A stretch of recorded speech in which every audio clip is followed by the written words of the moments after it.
తెలుగు వారికి తాజా సమాచారం అందించడానికి తొలి అడుగు వేస్తున్న న్యూస్1 తెలుగు ఛానల్ కు స్వాగతం. బంగారపు చైన్ను దొంగిలించి పరారైన యువకులను అరెస్టు చేసిన మేదరమెట్ల పోలీసులు. కురిసపాడు గ్రామంలో ఈ నెల 19వ తేదీన ఇద్దరు యువకులు టిఫిన్ హోటల్ నిర్వహిస్తున్న గోలీ సత్యవతిను తీవ్రంగా కొట్టి ఆమె మెడలో నుంచి బంగారపు చైన్ను దొంగిలించి పరారైన నేపథ్యంలో పోలీసులు వారిని శుక్రవారం అరెస్టు చేశారు. ఈ సందర్భంగా నిర్వహించిన మీడియా సమావేశంలో డీఎస్పీ మహమ్మద్ మొయిన్ మాట్లాడుతూ నిందితులను మంగళగిరి ఫ్లైఓవర్ వద్ద అరెస్టు చేసినట్లు చెప్పారు. ముద్దాయిలు గుంటూరుకు చెందిన మేకల హరీష్, షేక్ యాసిన్ల దగ్గర నుంచి 4,50,000 రూపాయలు విలువగల 58 బంగారు ఆభరణాలతో పాటు డ్యూక్ ద్విచక్ర వాహనాన్ని స్వాధీనం చేసుకున్నట్లు డీఎస్పీ పేర్కొన్నారు. వీరు గతంలో వేమూరు పోలీస్ స్టేషన్ పరిధిలో ఇంటి ముందు ముగ్గు వేస్తున్న మహిళ మెడలో నుంచి బంగారాన్ని లాక్కుని వెళ్లినట్లు తెలిపారు. ఇద్దరు యువకులు జల్సాకు పాల్పడి దొంగతనాలు చేస్తున్నట్లు చెప్పారు.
ఈ 19వ తేదీన ఈ హైవే పక్కన ఉన్న కురిసిపాడుకి వెళ్ళే దారిలో ఒక కురిసిపాడు పోలీస్ స్టేషన్కి సంబంధించి జ్యూరిస్డిక్షన్లో ఉదయం 6 గంటల సమయంలో ఈ టిఫిన్ సెంటర్లో ఒక చైన్ స్నాచింగ్ జరిగింది.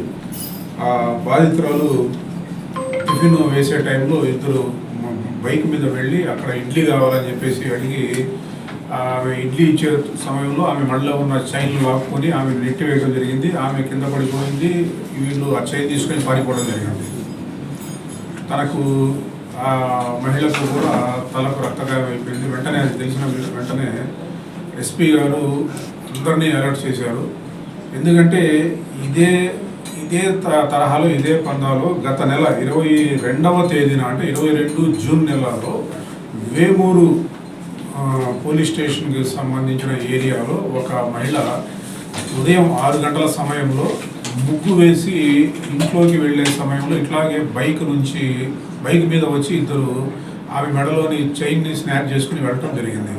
కాబట్టి ఇది కూడా అదే రకంగా జరిగింది. కాబట్టి మన బాపట్ల ఎస్పీ గారైన శ్రీ తుషార్ డూడి ఐపీఎస్ గారు వెంటనే స్పందించి ఆ కేసు ఈ కేసు రెండు కూడా సిమిలారిటీ ఉంది కాబట్టి ఇది కూడా అదే వాళ్ళే చేసి ఉంటారు కాబట్టి ఖచ్చితంగా ఈ కేసుని డిటెక్ట్ చేయమని చెప్పడం జరిగింది. వెంటనే చీరాల డిఎస్పీ నా ఆధ్వర్యంలో మన అద్దంకి రూరల్ సి మల్లికార్జునరావు గారు, అట్లాగే మన Medarametla SI Mohammed Rafi, Kurisipadu SI Suresh and J Panguluru SI Vinod బాబుల ఆధ్వర్యంలో ఒక టీం ఏర్పాటు చేయడం జరిగింది. వీళ్లకు తోడు మన కురిసిపాడు హెడ్ కానిస్టేబుల్ సిహెచ్ వెంకటేష్, అట్లాగే Kurisipadu head constable N Nagaraju, J Panguluru constable J Mattayya అనే వాళ్ళందరూ కూడా టీంగా ఏర్పడి ఈ కేసులో అంటే ఈ పాత ముద్దాయిలందరినీ వెరిఫై చేసుకుంటూ తర్వాత సాంకేతికత కొత్తగా మన గవర్నమెంట్ వాళ్ళు కూడా సాంకేతికత ప్రతి కేసులో కూడా ఉపయోగించమని చెప్పడం జరుగుతుంది కాబట్టి దాన్ని ఉపయోగించుకొని సాంకేతిక ఆధారంతో ఈ సీసీ కెమెరాలు ఇవన్నీ చెక్ చేసుకుంటూ వెళ్ళి తీవ్ర ప్రయత్నాలు చేసి ఈ కేసులో ఉన్న ముద్దాయిలను ఐడెంటిఫై చేయడం జరిగింది. వాళ్ళు మేకల హరీష్ అండ్ షేక్ యాసిన్, గుంటూరు పట్టణానికి చెందిన వాళ్ళు ముద్దాయిలు మేకల హరీష్ అండ్ షేక్ యాసిన్. వాళ్ళని ముద్దాయిలుగా నిర్ధారించడం జరిగింది.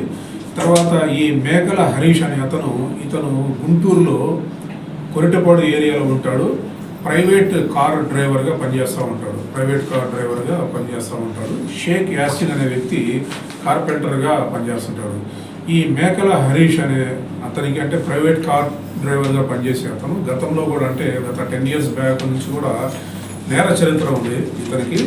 ఇతను తెలంగాణ రాష్ట్రంలో వనస్థలిపురం, హయత్ నగర్, ఎల్బీ నగర్ ఏరియాలలో ఇటువంటి అఫెన్సులు చేయడం జరిగింది. అప్పుడు అక్కడ పోలీసు వాళ్ళు కూడా ఇతను అరెస్ట్ చేసి జైలుకు కూడా పంపడం జరిగింది. ఇతను రాత్రిపూట ఇంట్లో ఏమని చెబుతాడంటే, మేము ఇట్లా బాడీకి వెళ్తున్నాను, ప్రైవేట్ కార్ డ్రైవర్ కాబట్టి బాడీకి వెళ్తున్నాం అని చెప్పేసి ఈ షేక్ యాసిన్ చేత ఒక బైక్ డ్యూక్ మోటార్ సైకిల్ అనే బైక్ని కూడా కొనిపెట్టి వీళ్ళిద్దరు కలిసి ఆ బైక్ మీద టౌన్ గుంటూరు కాబట్టి ఆ గుంటూరు కాకుండా బయటకు వచ్చేసి మన ఏరియాలోకి రావడం జరిగింది. ఇంట్లో ఏం చెబుతారంటే, నేను కారు డ్రైవింగ్కి హాల్టింగ్కి వెళ్తున్నాను అని చెప్పేసి బయటకు వచ్చేసి రాత్రిపూట గతంలో కూడా ఇతని చరిత్ర ఈ మేకల హరీష్ అనే అతను రాత్రిపూట అఫెన్సులు చేసేవాడు మరి రాబరీ అఫెన్సులు. మా న్యూస్ 1 తెలుగు ఛానల్ని సబ్స్క్రైబ్ చేయండి.